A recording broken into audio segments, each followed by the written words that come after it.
밖에 없어요. 그러니까 우리 계속해서 우리 이 오후 때 사도행전 강해를 제가 좀 할게요. 계속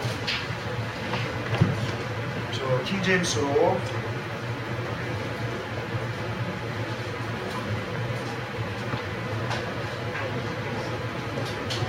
자, 우리 잠시 기도하고 시작합시다.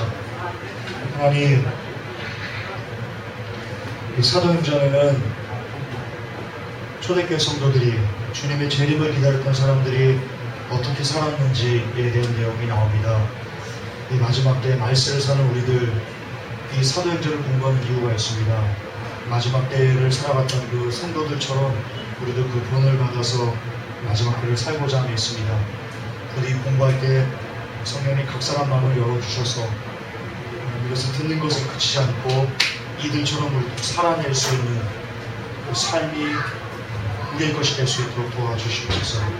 예수님 이름으로 기도합니다. 아멘. 자, 다시 한번 강조하겠습니다. 녹음하고 하시는 거죠? 사도행전을 공부하는 목적이 있습니다. 그러니까 기도 때도 제가 말씀드렸지만 이 사도행전에는요, 초대교회 성도들이 어떻게 살았는지에 대한 방법이 있습니다. 여러분, 이 초대교회 성도님들이 떡을 떼고 성도가 온전한 교제 가운데 있을 수 있던 이유, 원동력이 뭐냐? 이들의 한 마음, 한 뜻, 한 생각이 될 수 있었던 이유는요, 같은 비전을 꿈꿨기 때문입니다. 같은 비전 뭐냐? 예수님의 다시 오심을 꿈꿨기 때문입니다. 중요합니다. 이거 중요합니다.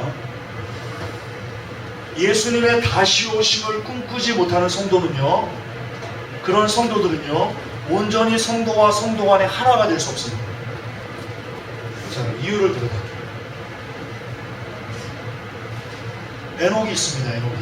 에녹이요, 하나님과 동행하더니 하나님이 부름을 받았다라고 되어 있습니다. 근데 에녹 60세인가요? 65세인가 그때 에녹이 무드셀라를 낳았거든요. 무드셀라의 뜻이 아시죠? 옛때에 오리라, 옛때에 일어나리라, 그런 뜻입니다.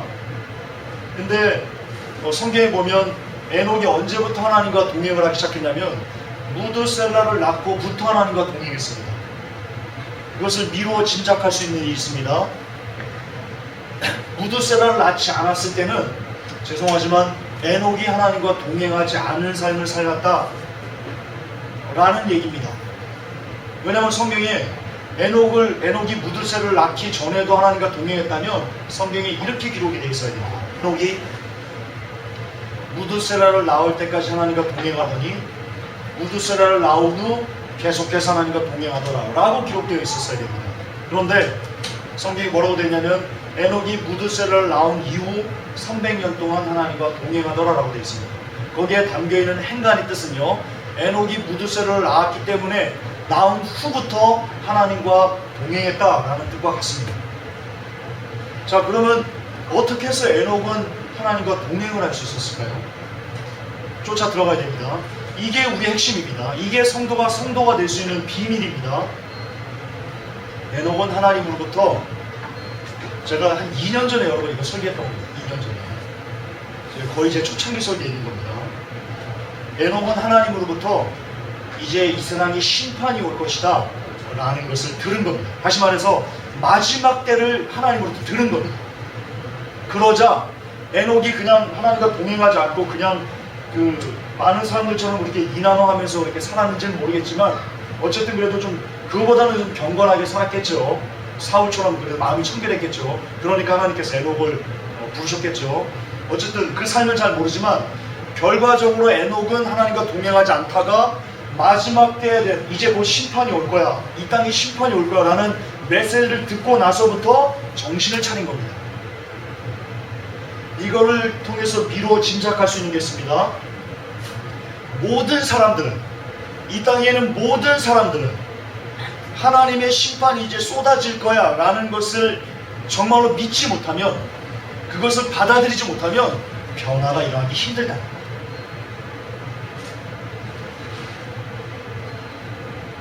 자, 곰곰이 한번 생각해 보세요. 여러분의 삶을 한번 생각해 보세요. 제 삶을 한번 생각해 보세요. 저요? 성경 많이 읽었습니다. 마지막 때를 알기 전에 저는 이미 성경을 거의 200권 가까이 했어요. 마지막 때를 알기 전까지. 제가 중1 때부터 하루도 안 빠지고 하루에 10장씩 꼬박꼬박 성경을 읽었습니다. 중1 때부터.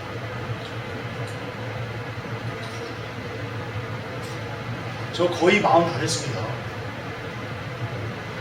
물론 한참 여러분들은 어리지만, 자, 이걸 나이 얘기를 하는 게 아니고요.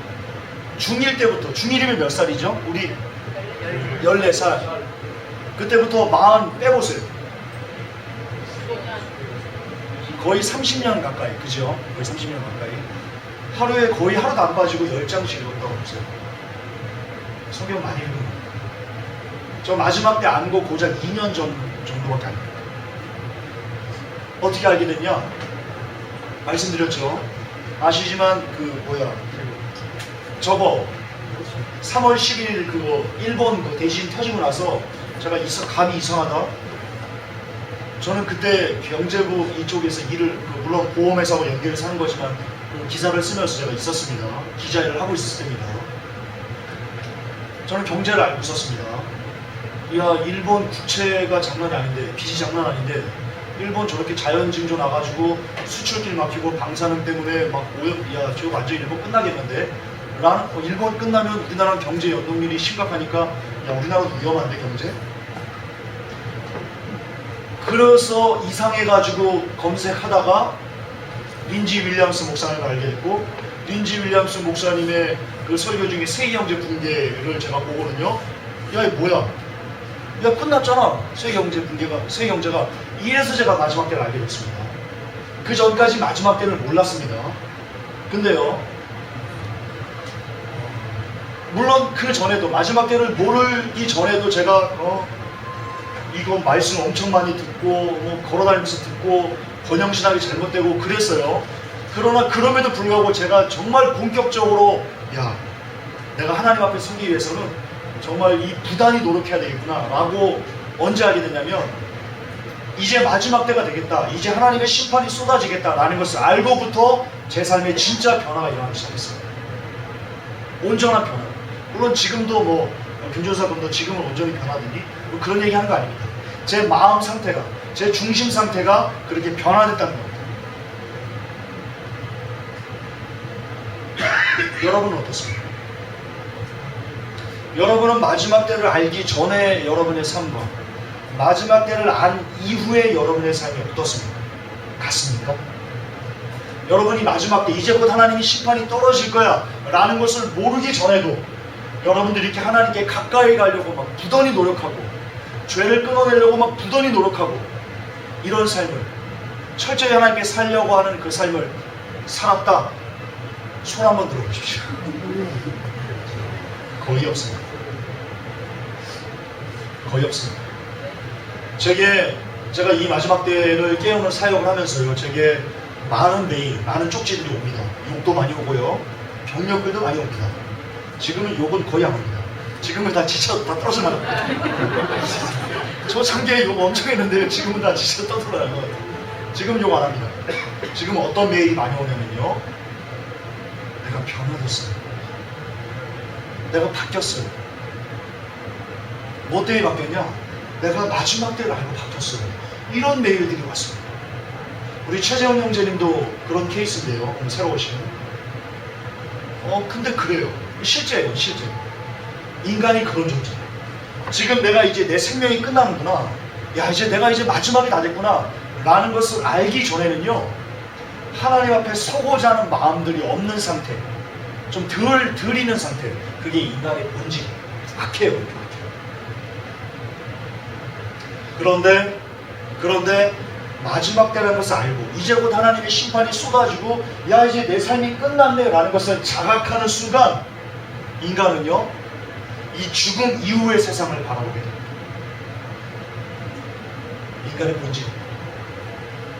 따라서 이 징조나 세상적인 어떤 그 경제 붕괴나 재난의 징조 이런 것을 통해서, 야, 지금이 마지막 때네 라는 것을 깨닫는 것은요, 이것을 보는 것은요, 대단히 큰 은혜고요, 이것을 우리에게 열어주신 것도요, 물론 하나님의 은혜입니다. 하나님의 은혜 때문에 우리가 이렇게 봤다 그런 의미가 아니고요. 이 모든 것을 역사하신 전부 다 하나님의 은혜인 겁니다. 하나님은요 전 세계 모든 사람들에게 지금 은혜를 붓고 계시는 겁니다. 자연 징조, 재난의 징조, 세계 경제 붕괴 이런 게 뭐냐면 이게 전부 다 하나님의 은혜입니다. 이것을 이 하나님이 주시는 은혜를 받아 누리면 누리게 되는 거고요. 그 주시는 은혜를 보고도 거부하면 그런 하나님의 은혜를 거부한 사람이기 때문에 심판이 마땅한 겁니다. 어떤 특정한 사람에게 눈과 귀를 열어가지고 은혜를 부어가지고 마지막 때를 믿게 했다 이런 게 아니고요. 왜냐하면 성경에 하나님은 모든 사람들이 다 구원을 받기를 원하신다라고 말씀하시기 때문에요. 모든 은혜는 전 세계 모든 70억 인구에게 다 지금 동일하게 하나님께서 일반적인 징조를 통해서 자연의 징조를 통해서 경제 붕괴 징조를 통해서 내가 다 왔다라는 은혜를 지금 붓고 계신 겁니다. 지금은 은혜의 시대. 그러나 깨달아야 돼. 이 은혜를 깨달아야 돼. 깨달으려면 말씀을 봐야죠. 말씀을 사모해야죠. 자, 다시 돌아갑시다.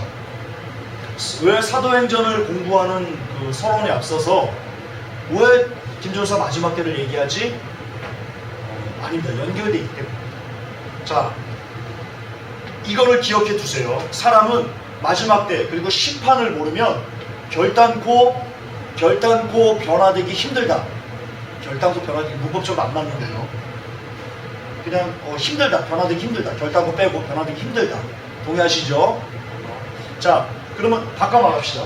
사도행전에 나오는 이 초대교회 성도들의 삶이 어떻습니까? 모델이죠. 그리스도인의 완전 완벽한 모델입니다. 완벽한 샘플입니다.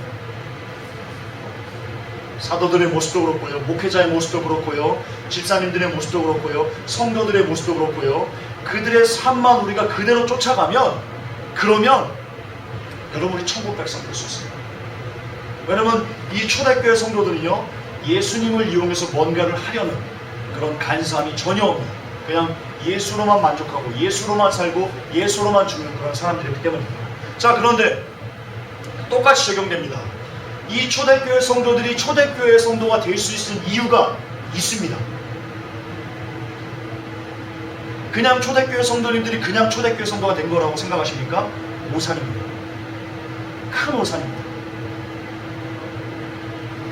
예수님께서 승천하실 때요 고린전서에 보면 500명의 형제와 그 12사도 이런 수백 명의 사람들이 보는 데서 주님께서 하늘로 올려 가시더라라고 기록되어 있습니다. 그리고 사람들이 예수님이 그 수백 명의 사람들이 예수님이 승천하는 것을 넉넉히 이렇게 보고 있었어요. 그러자 하늘에서 천사가 얘기합니다. 왜 너희들 하늘로 올라가시는 예수님을 보고 있니? 그러면서 뭐라고 말씀하셨어요? 너희들이 지금 올라가시는 예수님을 본 그대로 예수님은 다시 오신다라고 하셨어요. 초대교회 성도들은요 다시 오신다는 그 언약의 말씀을 붙든 거예요.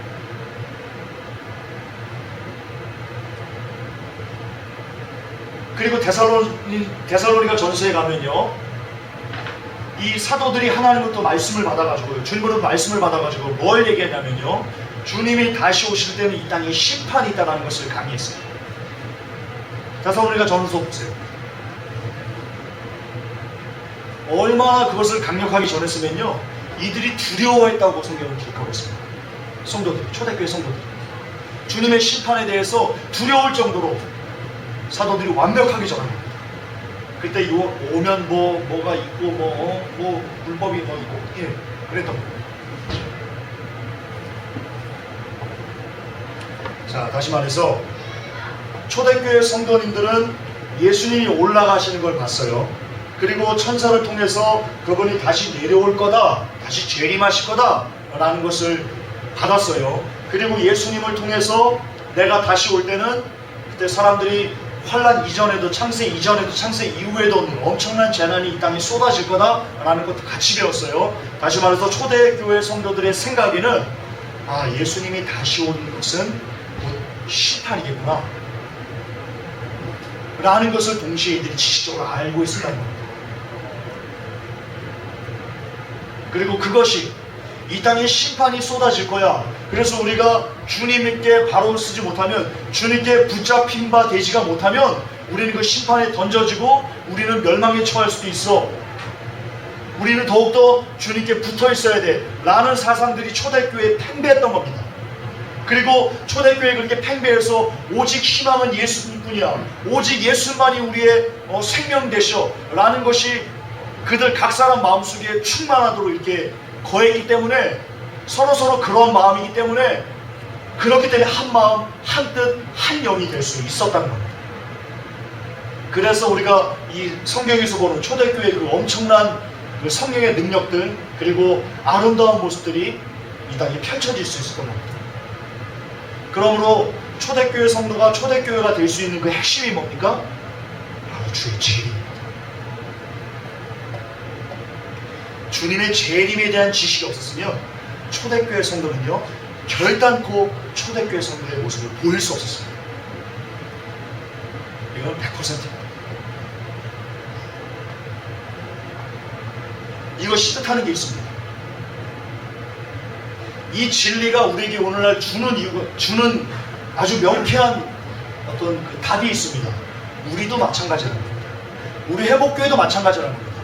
우리 회복교회 안에 주님이 다시 재림하실 거야, 그분이 다시 이 땅에 오셔 라는 것에 대한 믿음이 우리 각사 사람 속에 있지 않으면 우리는 초대교회 같은 그 모습을, 성도의 연합을 결단코 이룰 수 없다는 겁니다.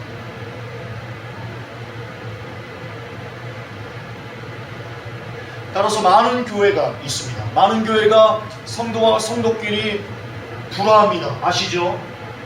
누가 헌금 많이 하면 김집사 헌금 많이 했대, 아우 저거 자랑하는 거, 아우 배 아파, 이렇게. 이걸 전문용어로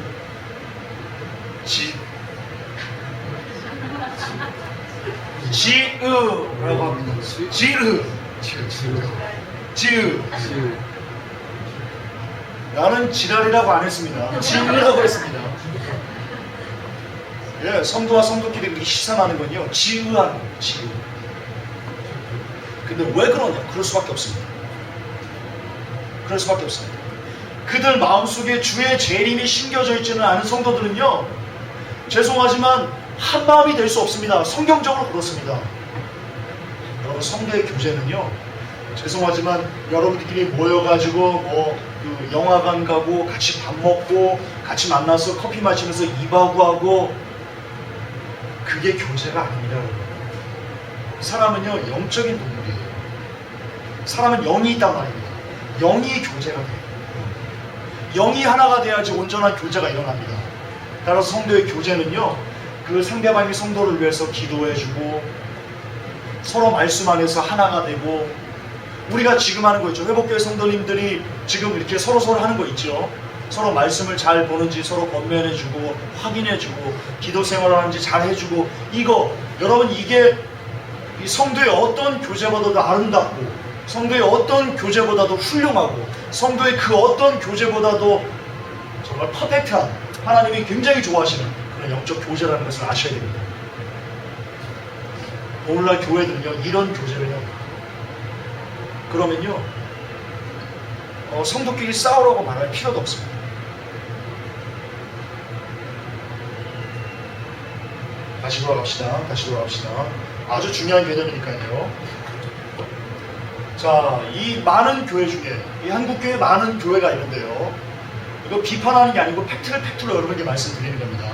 많은 교회 중에 과연 이 재림에 대해서 성도들이 가르치는 교회가 몇 프로나 있을까요?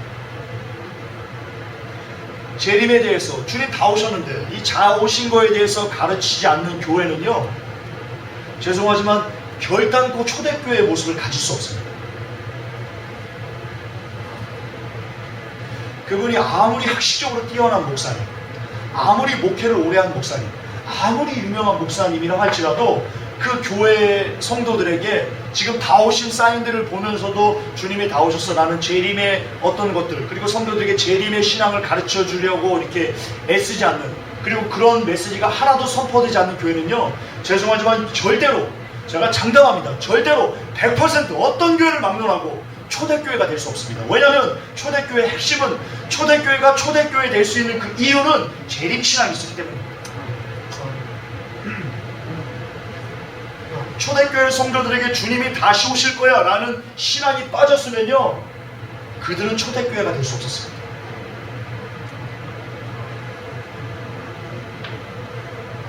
따라서 초대교회를 갈망하는 많은 교회들, 회복교회 성도 여러분, 초대교회를 희망하십니까? 그러면 여러분들은요,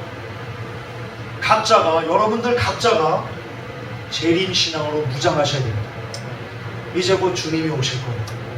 이제 곧 주님이 오시고 나를 데려가시고, 이 세상 다가 아니야. 내가 이 세상 끝나면 내가 갈 곳이 있어.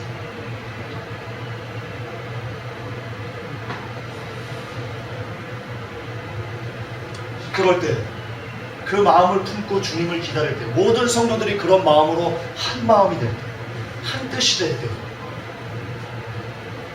우리 안에요 진정한 영적 교제가 일어나고요, 진정한 복음의 능력이 우리 교회 여러분들을 통해서 나타나고요, 진짜 하나님이 사랑하시는 그런 교회가 될 수 있고요, 진짜 주님께서 찾는 그런 교회, 그런 성도 공동체가 될 수 있습니다. 그럼 핵심은 재림시장입니다. 또 하나 제가 증거를 보여드릴게요. 예수님께서 승천하시려고 할게요. 그때 베드로가 예수님을 붙듭니다. 또 붙듭니다. 주님 어디 가세요? 그리고 묻습니다. 주의 나라를 회복하시는 것이 이때입니까? 베드로가 오해한 겁니다. 주님이 올라가셨다가, 아니 이제 부활하고 다시 오셨잖아요. 죽으신 다음에 부활하고 다시 오셨잖아요. 베드로는 뭐라고 오해했냐면요, 아, 주님이 가셨다가 다시 온다고 그랬는데, 야, 지금 이거구나, 그러면 이제 회복하시겠구나 라고 베드로가 이해했던 거예요. 그래서 예수님께서 승천하실 때 어디 가세요? 주의 나라를 회복하셔야죠 라고 얘기했던 겁니다. 무슨 말이냐, 사도들의 생각은요, 어떤 마인드를 갖고 살았냐면요, 아, 주님이 내 때 오실 거예요. 이제 곧 오실 거예요. 내가 살아있을 때 주님이 곧 오시겠지? 네, 이런 마음을 갖고 살았다. 사도들, 여러분, 말씀을 맡은 자들이 그런 마음을 갖고 살았어요. 내 때 주님 오실 거예요. 그러면 성도들에게 어떻게 설교를 하겠습니까? 여러분들 세상 취하면 안 됩니다. 이제 주님 곧 오십니다. 여러분들 곧 오십니다. 어떤 이들이, 야, 주님 지금 나오셨다, 그거 듣지 마십시오. 어떤 사람들이 기롱합니다. 거짓말입니다. 곧 오십니다 라고 전했던 겁니다. 따라서 초대교회 성도들은요, 어떤 믿음이었냐면요, 각자가, 야, 주님이 내 때 곧 오시겠네? 야, 이제 곧 오시겠네? 네, 이런 마음으로 살았던 겁니다. 그리고 그런 마음이, 그런 아름다운 마음이 모여서 오늘날 이 사도행전이 쓰여져 겁니다. 따라서 이것 없이, 이 사도행전이 쓰여지게 된 이 배경에 대한 지식이 없이 그냥 사도행전, 야, 베드로 잘했네, 야, 안진뱅이 막 일으켰어, 야, 와, 끝내주네, 야, 배 막 물렸는데 안 죽었어, 사도가, 와, 그거 끝내주네. 아무짝에 쓸모가 없어요. 왜 사도들이 이런 행동을 했는지, 왜 성도들이 예수님 그 사자밥이 되어가면서도 왜 예수님을 붙잡을 수 있었는지, 그 모든 것은요, 모든 길은요 LTE로 통하는 게 아니고요, 모든 길은요 제 힘으로 통합니다. 제가 마지막 때를 전하는 그런 사역을 한다고 여러분들에게 이런 말씀 드리는 게 아니고요, 제가 성경을 읽고 또 읽고 또 묵상하고 또 기도하고 그러면서 깨달아지는 것은 한 가지입니다. 아, 성경은 책. 크리스천의 본질은 이게 재림이었구나. 다시 오실 주님을 기다리는 것, 그걸로 시작해서 다시 오시는 주님을 기다리면서 사는 것, 그걸로 살아가고 다시 오실 주님을 기다리는 것으로 끝내는 것, 그게 크리스천의 삶이구나. 그것이 크리스천의 알파고 그리고 오메가였구나. 예, 제가 이거 깨닫게 됩니다. 아니라고요? 맞습니다. 재림을 모르면, 심판을 모르면 에녹은 복될 수 없습니다. 초대교회 성도는 초대교회 성도가 될 수 없습니다. 이 진리를 여러분 가슴에 잘 새기고 부디 제발 주님이 다시 오신다는 것, 이제 다 오셨다는 것 정말 심장에 새기고요. 다시 오실 주님을 그럼 어떻게 하면 내가 맞이할 수 있을까? 그래서 곰곰이 묵상하시면 뭘로 묵상할까요? 네, 성경으로 묵상합니다. 이제 우리는 사도행전을 오늘부터 이번 주부터 공부를 할 겁니다. 사도행전을 공부하면서 이 초대교회 성도들이 이 마지막 때를 준비하는 주의 재림을 기다리는 성도들이 어떻게 살았는지 그 모델을 잘 본받아서 우리도 그처럼 살아가야 되겠습니다. 1장부터 읽어가면서 강해하겠습니다. 사도들의 행전, 사도행전 제1장. 오 데오빌로여, 예수님께서 행하시고 가르치기 시작하신 모든 일에 관하여 내가 작성한 이전 보고서는 그분께서 친히 택하신 사도들에게 성령님을 통해 명령들을 주신 뒤에 들려 올라가신 날까지의 일을 기록한 것이라. 자, 사도행전은 처음 시작이 이렇게 됩니다. 오 데오빌로여. 누구에게 쓴 것이냐? 데오빌로에게 쓴 겁니다. 데오빌로에게. 누가 썼냐? 누가가 썼습니다. 누가가 누가복음을 기록했습니다. 여러분, 누가복음과 사도행전은 같은 책입니다. 다른 책이 아닙니다.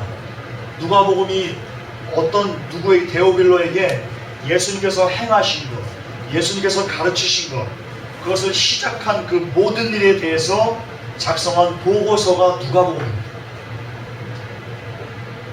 그리고 사도행전은요, 그 후에 그분께서 친히 택하신 사도들에게, 여러분, 우리 오해하면 안 됩니다. 여러분들을 택하신 게 아닙니다.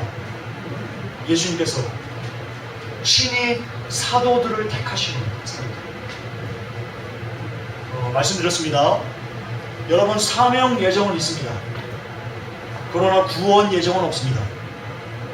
모든 사람들을 다 구원하게, 어떤 사람은 구원하게 예정하시고 어떤 사람은 멸망하도록 예정하시고, 이런 구원 예정 따위는 없습니다. 그건 잘못 칼빈주의 너무 악한 겁니다. 아까도 제가 오전 설교 시간에 말씀드렸지만 사울이 결국 어떻게 됐습니까? 사울 자살해서 죽었습니다. 사울 어디 갔겠어요? 사울 지옥 갔습니다. 자살한 사람이 천국 갈 수 있습니까? 지옥 갔습니다. 자, 그렇다면 이 사람들이 예정대로, 칼빈의 예정론대로 이 사명 예정이 아니고 일반 구원 예정이라면 하나님은 처음부터 사울을요 자살하도록 예정해 놓으신 겁니다. 그렇지 않습니까? 그런데 자살하도록 예정을 해놓고 그리고는 이스라엘의 왕을 만들까요? 여러분, 그게 뭔 뜻인지 제가 그 칼빈 그 예정론 비판의 글에도 제가 써놨지만요, 하나님께서 장기를 두신 거예요. 여기 장기판입니다. 이게 장기판. 뭐라고 예를 들까요? 자, 이게 장기판입니다. 장기를 이렇게 둬야 되죠. 여기서 두는 사람, 여기서 두는 사람 있어야 되죠. 근데 칼빈의 예정론은 하나님을 어떤 분으로 설명하냐면요, 여기서 하나님이 자 장이야 합니다. 그리고는요 옆에 두는 사람이 없습니다. 다시 하나님이 이렇게 돌아갑니다. 멍이야. 이거 봐라, 잘하네. 또 장. 잘하네. 멍. 하나님이 이거 하시고.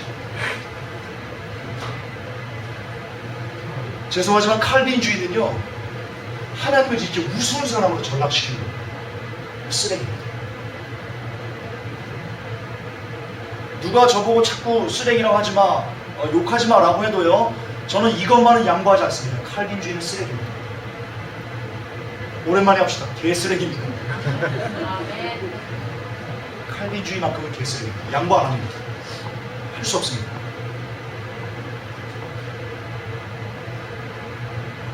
자, 제가 솔로몬도 예를 들었고요. 아담과 하와도 그렇습니다. 아담과 하와도. 자, 아담을요. 선악과 따먹고 죽었잖아요. 성경이 죽었잖아요. 그럼 하나님께서요. 예정론이 맞다면요. 아담이 선악과 따먹을 것을 예정하셔야 돼요. 그리고는 벌하시는 거예요. 예정해놓고 벌하시는 거예요. 너 누가 선악과 따먹으라고 했어요? 자신이 예정하셨으면서. 이 칼빈은 예정입니다. 이걸 한국교회가 열광하고 있다니까요. 그 신학교에서 이걸 열광적으로 가르치고 있다니까요. 이걸. 여러분 정신 나간 거예요. 칼빈주의는요. 여러분 국어를 모르는 거예요. 국어를. 그렇잖아요. 하나님의 선악과 따먹으로 예정하셨어요. 걔네들에게. 아담과 걔네들이. 죄송합니다. 아담과 우리 믿음의 선배들. 뭐라고 해야 되냐. 아담 할아버지 하와 할머니에게 예정하신 거 아니잖아요. 여러분 예정론은요.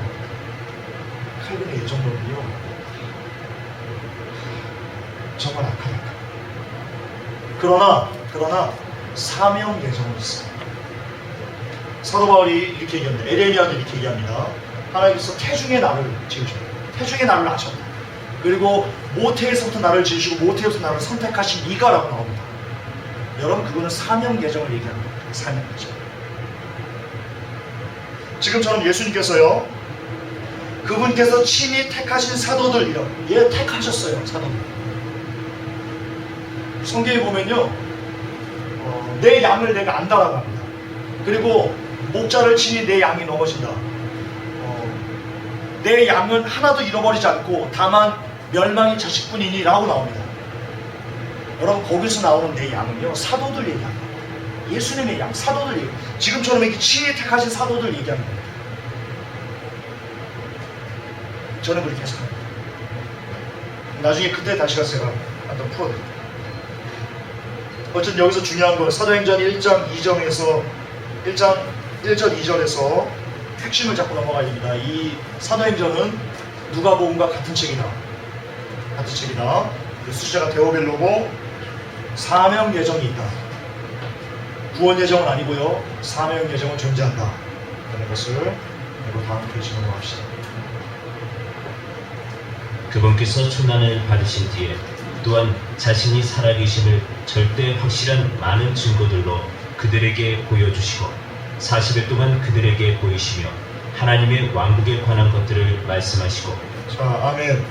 예수님께서요 순환을 받으신 뒤에 죽으셨죠. 그리고 성경에 뭐라고 되어 있냐면 그분이 살아나셨으면 절대 확실한 많은 증거들로 그들에게 보여주셨다.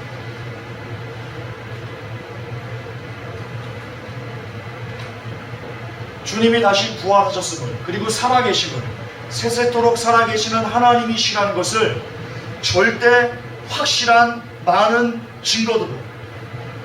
여러분 이게 문법적으로요 엄청난 강조입니다. 그냥 확실한 많은 증거도 강한 건데요. 여기 이 성경이 뭐라고 이 누가가 뭐라고 지금 여러분 우리에게 강조하고 싶은 거냐면요. 이런 겁니다. 제가 칼빈을 얘기하면서 쓰레기다, 개쓰레기다 라고 하죠. 왜 그러는 거죠? 제 마음에 어떤 것이 있는 거죠? 제가 엄청나게 강조하고 싶은 거예요. 이것을 제발 여러분들이 칼빈을 쓰레기라는 것을 이것을 좀 제발 좀 알았으면 좋겠다, 깨달았으면 좋겠다 라고 하는 저의 이 불타는 마음이 여러분들에게 전달되는 거예요. 그 마음. 야 주님이 살아나셨어. 주님이 죽으신 다음에 부활했어요. 너희들 데오벨로 각하여 당신 정신 좀 차려야 됩니다. 아니 그걸 떠나서 데오벨로 각하여 제발 좀 아세요. 그분이 다시 살아났어요. 그것을 절대 확실하게 많은 증거들이 그렇게 얘기하고 있어요. 제발 좀 믿어주세요. 라는 누가의 마음이요. 너무나 절절하게 들어요.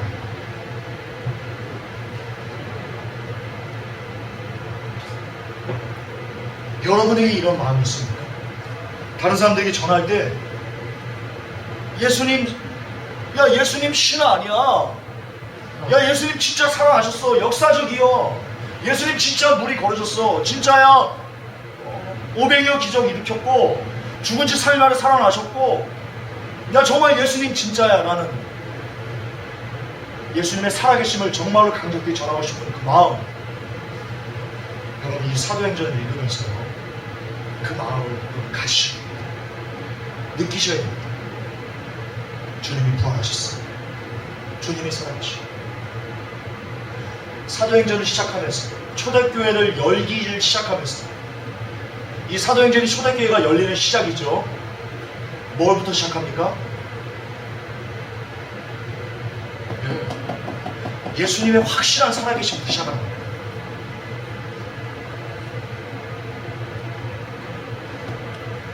그래서 여러분 예수님에 대해서 아직도 여러분 중에 아직도 예수님이 정말 계셨을까? 예수님 정말 살아나셨나? 라는 거에는 확실히 좀 부족하신 분들 혹시 있으시면요, 회복교회 그 설교 중에 예수는 역사다 1편부터 5편이 있습니다. 많은 참고가 될 겁니다. 거기에 역사적인 진리들, 역사적인 사실들,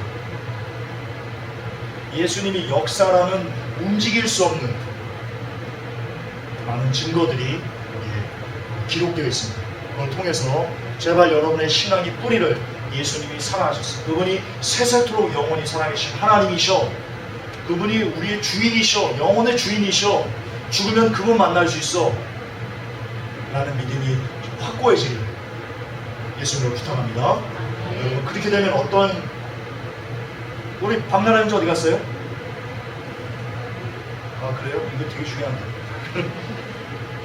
그렇게 되면 그 믿음이 여러분에게 생기면요, 어떤 현상이 여러분에게 나타나는 줄 아십니까? 이런 현상이 나타나요. 길을 가다가요, 그냥 기분이 갑자기 확 좋아집니다. 뭘 생각하면서요? 죽음을 생각하면서 기분이 좋아집니다. 이런 원래 제가 유머는 잘 안 하는데요, 갑자기 죽음 생각하니까 유머가 생각나서 김영희 선교사님이 했던 말인데요, 그 맨날 이게 남편이 이렇게 두드러 맞는 그 여성이 있었답니다. 근데 어느 날 교회에 가서 이렇게 말씀을 듣고 왔는데 막 이 부인이 막 얼굴이 막 웃음꽃을 피고 막 웃는 거예요. 집에 돌아가지고 남편이 그렇게 얘기했습니다. 야, 무슨 일이 있어? 왜 기분이 좋아? 그랬더니 그 아내가 이렇게 얘기했대요. 당신 언젠가 죽는데. 그 목사님이 사람은 누구나 죽습니다 이 설교를 한 거예요. 그러니까 가서 웃으면서 당신이 죽는데. 그러니까 제가 뭘 말씀드리고 싶은 거냐면요, 이 믿음이 있으면 우리 주님이 영원토록 세세토록 살아계신 하나님이셔 라는 이 믿음이 정말 우리 가슴에 확실히 뿌리 박히면요, 어떤 현상이 여러분에게 나타나냐면요, 길거리를 가면서 미소가 지어지는데, 뭐 때문에 미소가 지어지냐면요, 내가 죽는다는 것 때문에 미소가 지어집니다. 여러분, 많은 사람들이 죽음은 절망이다 이렇게 얘기하는데요, 죽음이 정말 절망일까요? 제가 그 성경 공부하면서 한번 말씀드렸죠. 여기 밑에 밥을 먹으러 가는데 괜히 기분이 막 좋다고, 내가 죽는다는 걸 생각하니까. 여러분, 빨리 이 생명이 끝나서 죽으면요, 이분을 본다니까 진짜 우리의 삶이 시작됩니다.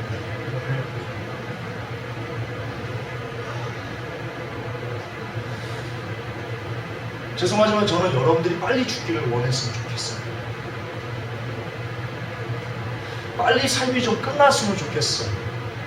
그 마음을 가졌으면 좋겠어요. 나이가 많으신 분이나 나이가 적으신 분이나 동일하게요, 빨리 이 삶이 좀 끝났으면 좋겠어요. 어서 좀 죽었으면 좋겠다.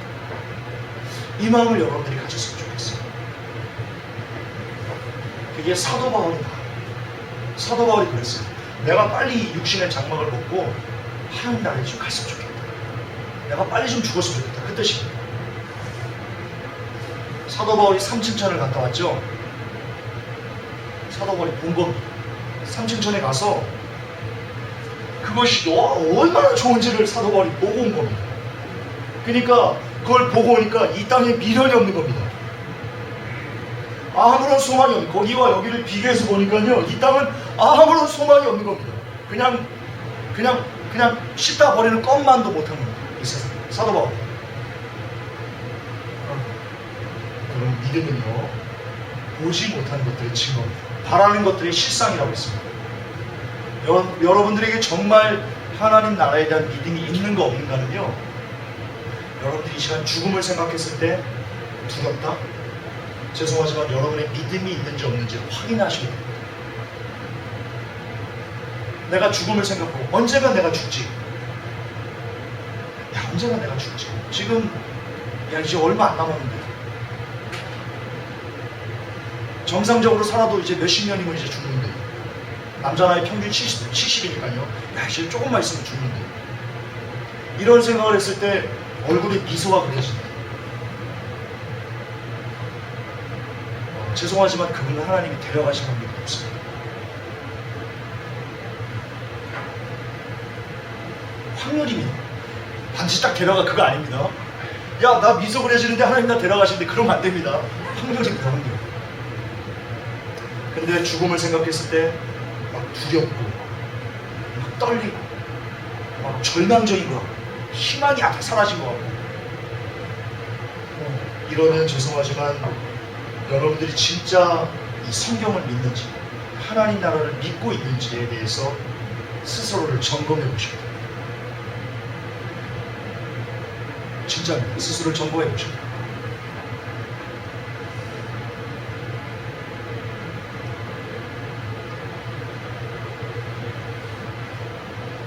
그분께서 순환을 받으시기에 또한 자신이 살아계심을 절대 확실한 그리고 많은 증거들로 사람들에게 보여주시고, 40일 동안 예수님께서 같이 사람들과 사셨습니다. 죽으시고요, 부활하신 다음에요, 이 땅에 40일 동안 계셨습니다. 40일 동안 안 죽으셨을까요? 예수님이 살아나시고 똑같이 식사도 하시고 잠도 주무시고 똑같이 그렇게 살았던 겁니다. 40일. 그러면서 무슨 일 하셨어요? 하나님 나라에 대한 말씀을 선포하시고, 하나님 나라에 대한 그 말씀의 핵심이 뭐겠어요? 내가 다시 온다예요. 그 얘기한 거예요. 주님이 40일 동안 부활하시고 이 땅에서 40일 동안 복음을 전하셨는데, 복음의 핵심을 성도들에게 뭘 전했냐? 내가 다시 온다. 너희를 준비해야 된다. 이거 전하고 가시고, 그게 복음의 시작, 그게 기독교의 시작이란 말입니다. 근데 오늘날 한국교회가, 제가 너무나 답답해서 계속 강조하는 건데요, 근데 오늘날 한국교회가 이 죄림을 얘기하면 경기를 일으킵니다. 말이 됩니까? 그러면서 예수님을 믿는다고요? 무슨 예수님을 믿는 거예요? 예사님을 믿는 거예요. 예사님을 믿는 거예요. 예사님.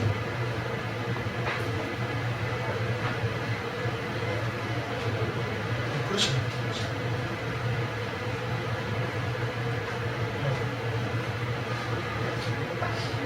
너무 중요합니다. 저는 사도행전 1장 3절, 이 믿음의 기초가 예수님이 사랑하시고 절대 확실한 많은 증거들로 우리에게 보여주시고, 그리고 40일 동안 우리와 함께 사시고 부활하신 다음에, 그리고 하나님 왕국에 대한 얘기를 해주셨다. 그렇기 때문에 교회가 시작될 수 있었다 라는 것이 정말 여러분들에게 잘 이렇게 좀 착상되기를 원합니다. 왜냐하면 크리스천은요, 여기서 시작하는 거기 때문에. 크리스천의 알파는요, 여기서 시작하는 겁니다. 예수님이 계시고, 예수님이 살아나셨어요. 예수님이 만왕의 왕이시고, 예수님이 구세주시고, 그분이 살아계시고,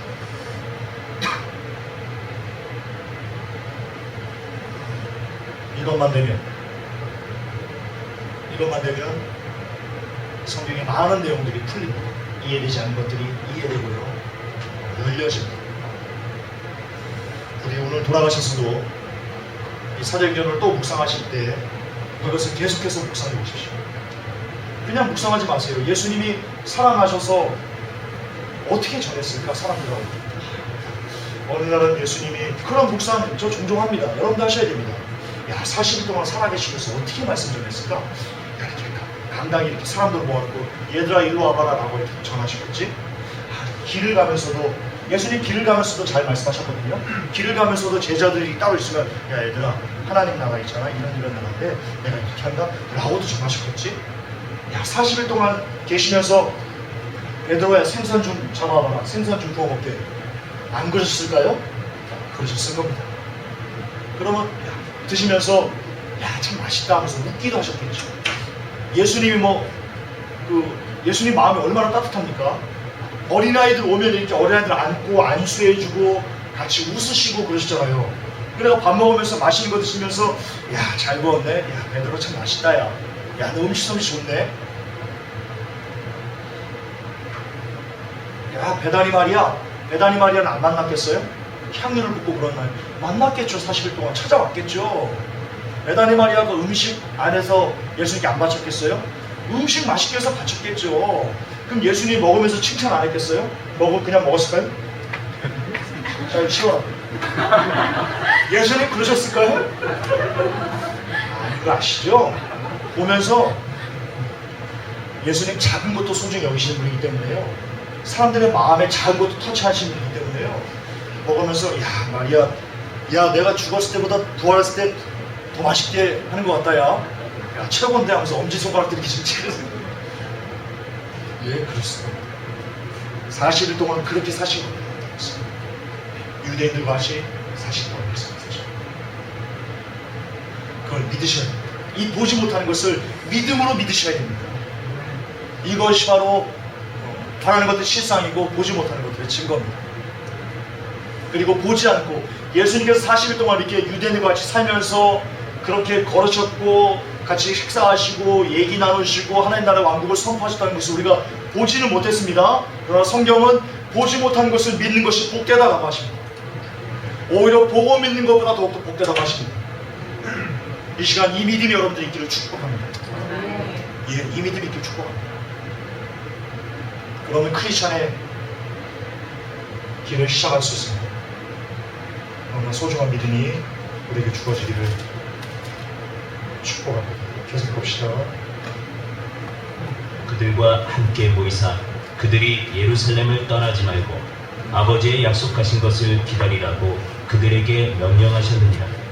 그분께서 이르시되 그 약속하신 것에 대해서는 너희가 내게서 들었나니 참으로 요한은 물로 침례를 주었으되 너희는 이제부터 많은 날이 지나지 아니하여 성령님으로 침례를 받으리라 하시느니라. 자 여기도요.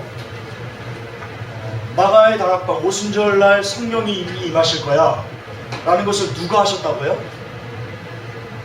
성경에 나와 있습니다. 너희가 내게서 들었나니 여기서 내게가 누구예요? 예수님입니다. 예수님이 그들에게 이렇게 하나님의 왕국을 얘기하면서 이렇게 얘기합니다. 오늘날 지금은 똑같습니다. 그냥 제가 빗대서 연극하는 겁니다. 제가 예수님의 대역을 지금 이 시간 해볼게요. 얘들아 이제 내가 성령을 보낼 거야. 그것이 성령을 보내실 거다. 너희들 그 성령을 받기까지 떠나지 말고 그곳에 계속 모여서 있어라 라고 이렇게 말씀하십니다. 그리고 이 성도들은요 예수님의 그 약속의 말씀이 있었기 때문에 그 약속을 붙들고요 그걸 받을 때까지 계속 남아서 기도하면서 떡을 떼면서 말씀을 묵상하면서 있었던 겁니다.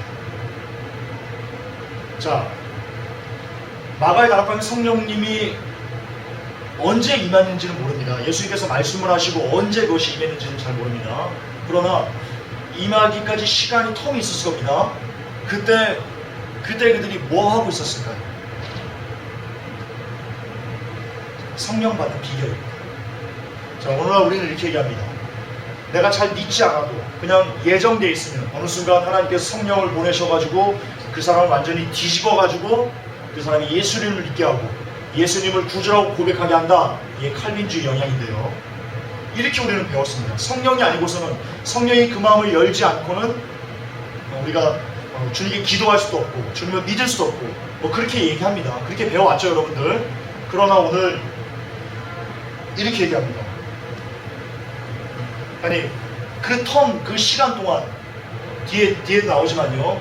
이들이 계속해서 전심으로 기도하면서요. 그리고 이 언약의 말씀을 서로 계속 나누면서요. 그 성령님을 계속해서 기다렸습니다.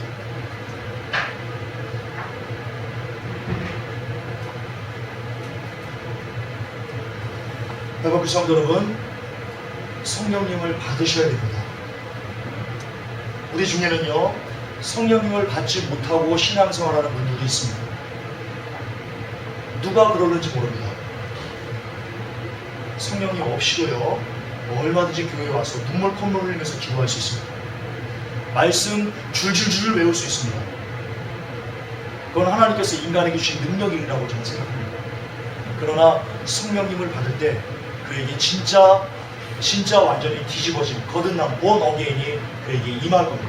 그러나 성령님을 받을 때 아무것도 하지 않고 그냥 가만히 내가 앉아있는데 성령님을 받지 못합니다. 예수님께서 이렇게 얘기하십니다. 그들과 함께 모이사 그들이 예루살렘을 떠나지 말고 아버지의 약속하신 것을 기다리라 명령하셨습니다. 제가 너무나 많이 얘기했지만 여러분 막 텔레비전 보고 막 앉아서 희당락거리는데 갑자기 성령이 임해가지고 이 뭐야 이거 텔레비전 꺼야지 이런 일은 안 일어납니다. 오해하시면 안 됩니다. 내가 그냥 그 주님을 싫어해요. 내가 예수님을 술주자로 바꿔가지고 내가 막 기롱하는 줄.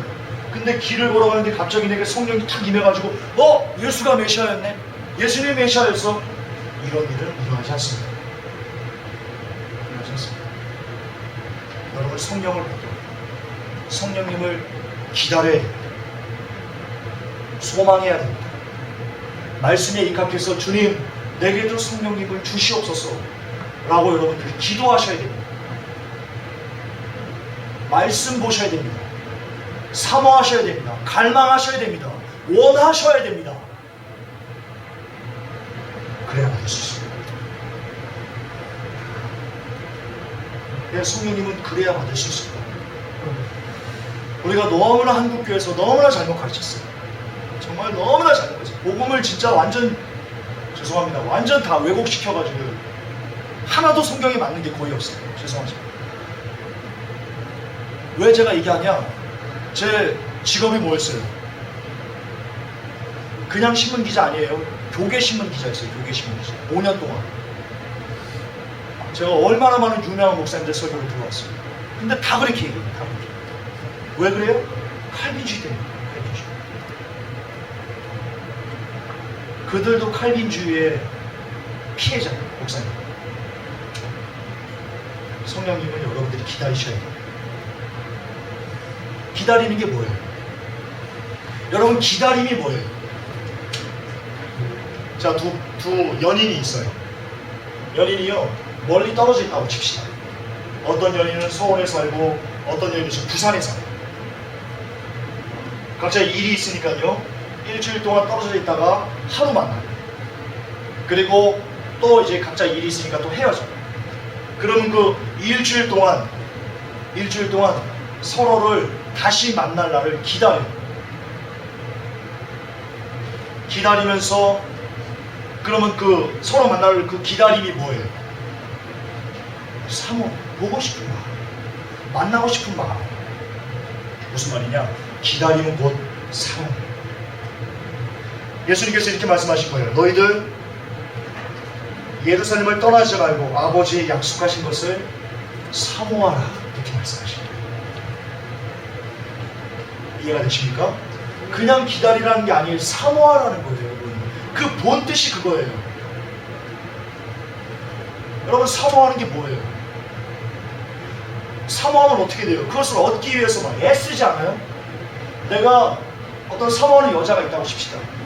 프로포즈를 하고 싶어요. 근데 여인이 내게서 마음을 안 줘요. 그러면 그 여인의 마음을 열기 위해서 양재물까지 마시지 않아요? 시원 양재? 공자매 마음 돌려 양재물 안 마셨어요? 그래, 안 마시구나. 많이 당하셨어요. 예, 사모하면 그 사모하는 것을 얻기 위해서 애를 쓰는 거예요. 그 뜻이. 다시 제가 해석해 드릴게요. 예수님께서 이렇게 말씀하십니다. 너희들 함께 모이사 예루살렘을 떠나지 말고 아버지의 약속하신 것을 얻기까지 너희들 최선을 다해서 애를 써야 된다. 그렇게 말씀하십니다. 성령님은 여러분 우리에게 그렇게 주어진 거예요. 성령님은 하나님의 선물이세요. 여러분 하나님이 어떤 분이세요? 우리는 한국교회 자꾸 한국교회를 얘기해서 죄송한데요. 우리가 이걸 깨야 돼요. 이걸 깨부셔야 돼요, 여러분. 우리가 하나님의 선물을 발가락에 때만큼도 여기지 않고 하나님이 어떤 분인데요? 하나님이 우리에게 주신 선물이라고 해가지고요. 그것을 너무나 값어치 없이 그냥 지나가는 똥개 부르듯이 얘기해요. 여러분 대통령에게 선물을 받는다고 칩시다. 여러분 어떨 것 같아요? 막 대통령에게 선물 받는 게 쉬워요? 우리 권 집사님 사단장 표창 받는 거 쉬워요? 엄청나게 어렵죠? 그거 받았으면 진급했겠죠? 엄청나게 어려워요. 사단장 표창 받는 것도. 근데 감히 사단장과는 비교조차 되지 않는 온 우주의 절대자이신 하나님에게 선물을 받는데 그것을 그냥 맨입으로 날려 받을 수 있다고요? 그렇게 가르치는 것이 가당찮은 거예요. 가르치는 것이.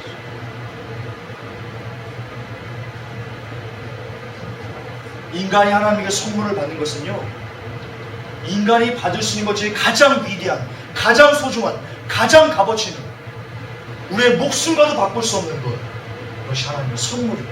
근데 그것이 성령님이세요. 우리가 그걸 받아요. 그리고 그걸 받으셔야 됩니다. 그런데 텔레비전 막 찍찍 보면서 야 좋은데? 야 노래 잘해? 그러면서 하나님의 선물을 기대한다고요? 하나님의 선물이 내게 임할 거라고요? 욕 나갔습니다. 욕 나갔습니다.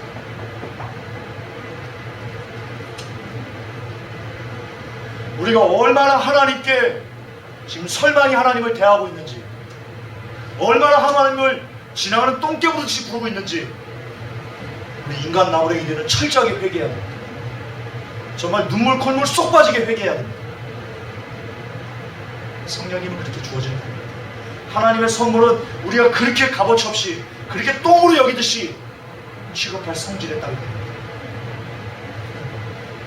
우리의 모든 힘을 다해서 간절히 사모하고 정말 피가 땅에 떨어진 땀방울이라도 기도하면서 주님 내게 성령님을 주세요. 하나님의 선물을 내게 주세요. 라고 정말 피가 나오도록 쏟아 부으면서 하나님을 갈망할 때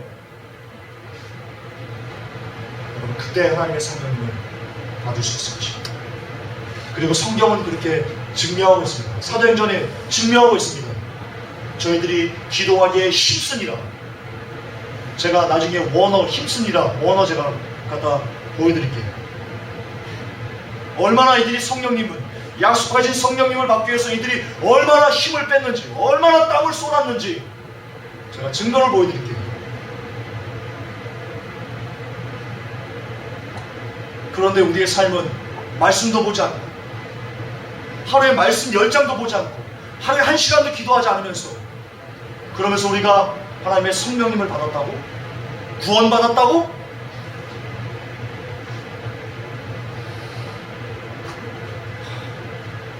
멍멍멍!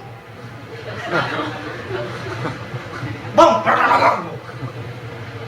하지 마세요. 그래서 우리 하지 마세요.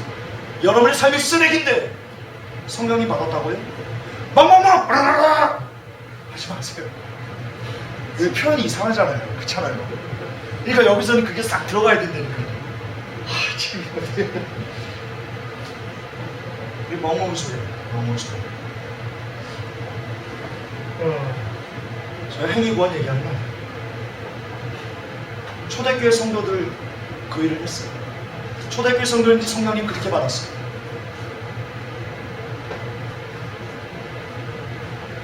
목사님들 헛소리 하지 마세요. 하나님의 선물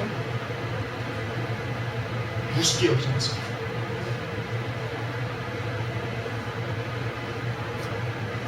제발 하나님을 하나님답게, 하나님을 하나님으로서 받들 줄 아는 성도님이 되겠습니다. 하나님이 우리가 잭이 안 되는 것이 감히 하나님한테. 제가 한번 설교했죠. 한번 더 리바이벌하고 마무리합시다. 지구가 있습니다. 태양과 지구를 비교하면 지구가 거의 콩알보다 작습니다. 아시죠? 온 우주에서 지구를 보면 지구는 먼지처럼 보이지도 않습니다. 아니, 우주까지 갑시다. 은하계만 갑시다. 은하계 중에 지구는요, 별도 아닙니다. 그냥 안 보입니다. 먼지처럼 먼지도 찾을 수 없습니다. 그 정도로 작습니다. 그 지구 안에 대한민국이 있습니다. 지구에서 대한민국 찾아보세요. 지구본에서 찾기 힘듭니다. 그 정도로 작습니다. 이 대한민국 안에 일산 찾아보세요. 찾기 힘듭니다. 아주 작습니다. 그 일산 안에 백석동 찾아보세요. 작습니다. 찾기 힘듭니다. 그 백석동 안에 우리가 있습니다. 우리가 있습니다. 은하계에서 우리는요, 보이지도 않습니다. 아예 그냥 먼지도 아닙니다. 아예 찾을 수가 없습니다. 근데 하나님이 그 은하계를 만드신 분이십니다. 하나님은 그 우주를 만드신 분이십니다. 이런 하나님이 있고, 이런 광대한 하나님, 이런 절대자 하나님, 그분이 주시는 선물입니다. 근데 그 선물을 한번 받을 느끼지 않습니다. 그런 하나님은, 그런 절대자 하나님은 기도하면서 이럽니다. 하나님 이거 달라고 그랬지. 내가 이거 달라고, 진짜 나 교회 안 다닐 거야. 정신나고. 그게 뭐와 똑같으냐면요, 나 지옥 가고 싶어. 그거 똑같아요. 감히 하나님한테. 우리는 좀 깨달아야 돼요. 우리가 이 시대 크리스천들이 얼마나 하나님에게 설만이 하는지, 얼마나 절대자 하나님 앞에 건방을 떠는지, 시건방을 떠는지 깨달아야 돼요. 깨닫고 철저하게 회개하고 이제 두 번 다시 하나님에게 시건방 떠는 것을 멈춰야 됩니다. 하나님은 여러분을 지금 이 순간 그대로 지옥불에 쳐넣어도 하나님은 하나님이십니다. 여러분이 가진 재산을 1원 하나 남기자고 10원짜리 하나 남기자고 싹 다 가져가셔도 하나님은 하나님이십니다. 따져 물을 수 없습니다. 그분이 어떤 분이신데, 그 절대자가 어떤 분이신데 인간 나무에 감히 하나님 앞에 삿대질하고 미친 짓입니다. 죽고자 하는 겁니다.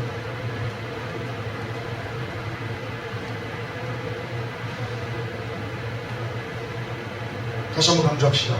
하나님이 주시는 선물이 성령님을 설만히 받을 거라 생각하지 마십시오.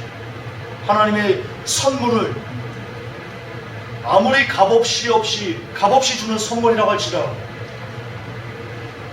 이걸 대수롭지도 않게 아무렇지도 않게 누구나 다 받을 거라고 생각하시는 오류에서 벗어나시기 바랍니다. 그리고 이제는 우리 중에 여전히 성령님 없이 교회를 왔다 갔다 하는 성도들이 있을 겁니다. 누군지는 모릅니다. 제가 그러는지도 모릅니다. 나중에 천국 가서 확인하는 겁니다. 지금 확인할 수 없습니다.